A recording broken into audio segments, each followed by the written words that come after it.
Hi guys, so iinumin ko na yung gamot ko. Sufixim. 2 times a day. Yan. Ate, basta 2 na times a day. mag-video, may pinagaya ako. Yeah, just wait. At meron pa, di ko alam kung ang tawag.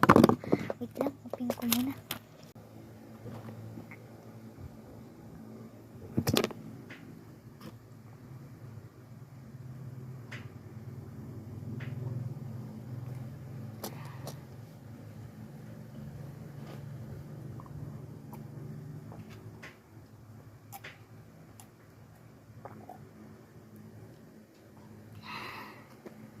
Ayun, di ba natira?